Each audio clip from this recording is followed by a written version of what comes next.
What's up guys, welcome back to my channel. So today I just want to show you how to play Sebastian Yatra and we got Alvaro Diaz new song, which is Dónde.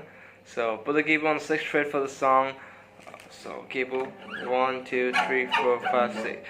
Putting the keyboard on the 6th fret will not give you that punk, that flavor and all which you get playing the bar chords in the original song. So therefore, to make the chords super easy, we have to put the keyboard on the 6th fret. But if you want, try to play them without the keyboard. It sounds super good. But still, this sounds good. That's not bad. So let's have a look at the chord shapes. There's one thing going in the whole song: one chord progression, one finger picking pattern, and optional string pattern if you find that a bit hard. So let's have a look at the first chord, A minor, mute, open, second, first, open. The next chord is D minor 7, which is mute, mute, open, second, first.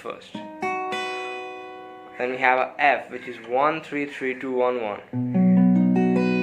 And then we have a E7 chord, so which is which is open on the E string, second fret on the A, open on the D, first fret on the G, then open B, high E string. Now what I like to do is I like to add the pinky on third fret of the B string to get the D over here also, the 7th. That's more better, no?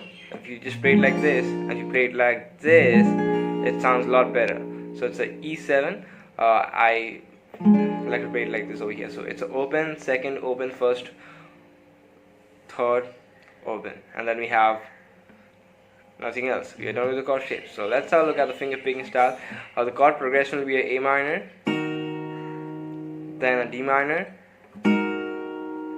then a F to a E7 to a minor. I'm just gonna break down everything in a minute.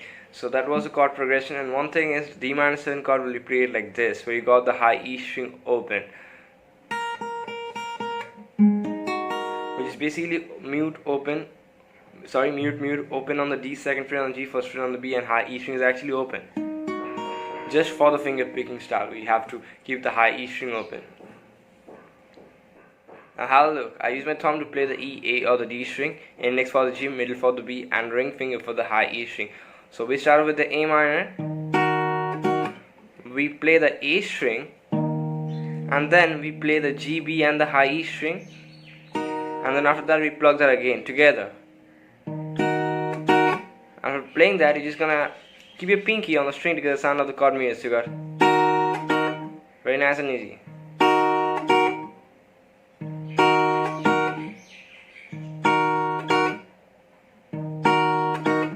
And then you'll play the A string, then again G and B and high E string together plucked, then you'll play the D string, then the G, B and the high E string plucked together. So you got, and make sure whenever you're playing the chord, you press the chord, release that, press the chord, release that, to get that effect.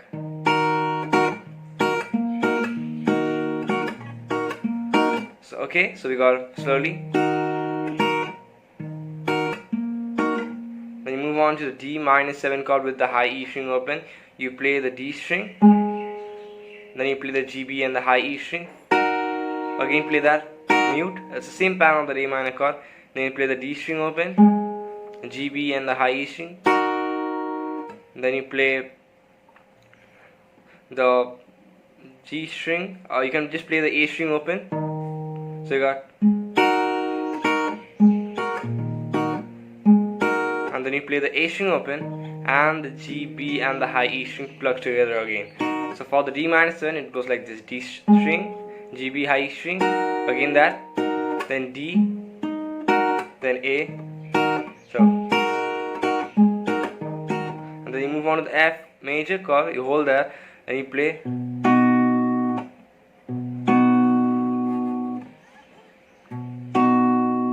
You play the E string of the F major chord first fret, and then you play the D, G and the B string together.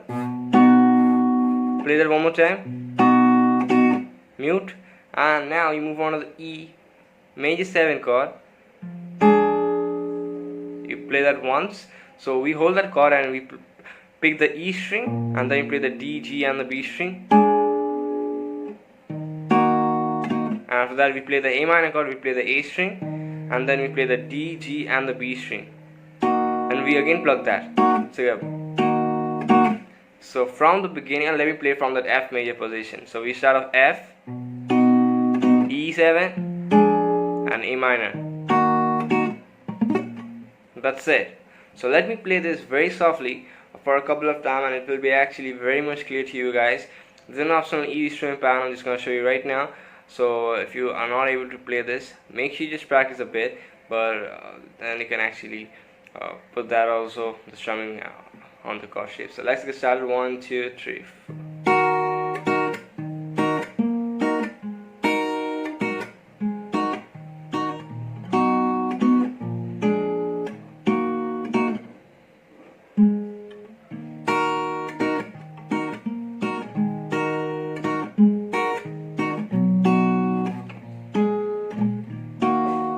That's basically everything. Now let's look at the chord shape. Same chord progression.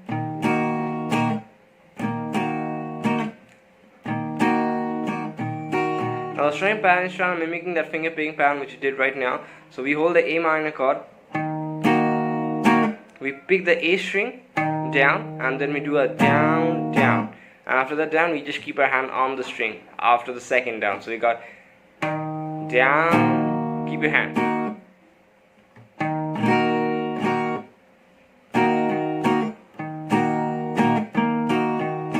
and then you pick the bass note A string, then you strum, or you can even just pick the A and D string together, it doesn't matter. So again you pick that together, so you got, that's what you get. So you got, and then you move on to the D minor 7 chord. You do the exact same thing, but now you can actually keep your high E string over here. It's actually better you go just a bit different in some part of the song. Okay, exact same pattern. Instead you just play the D string instead of like you were plucking the A string or the bass note, but this time we just play the D string, and that's the only difference we have. You move on to the F major chord. You do one down, you pick the E string, then a down down, keep your hand, E7 one down, then we do one down on the A minor and let that ring. So you got,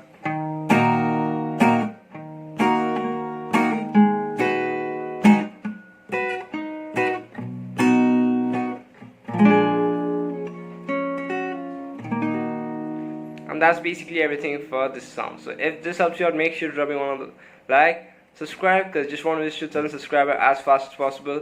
Going a bit fast because I have to cover a lot of music today, Friday, so I actually cover all the music which comes out by all the artists. So make sure to have a check out my channel, stay tuned, and I'll see you guys back in the next video. Till then, bye.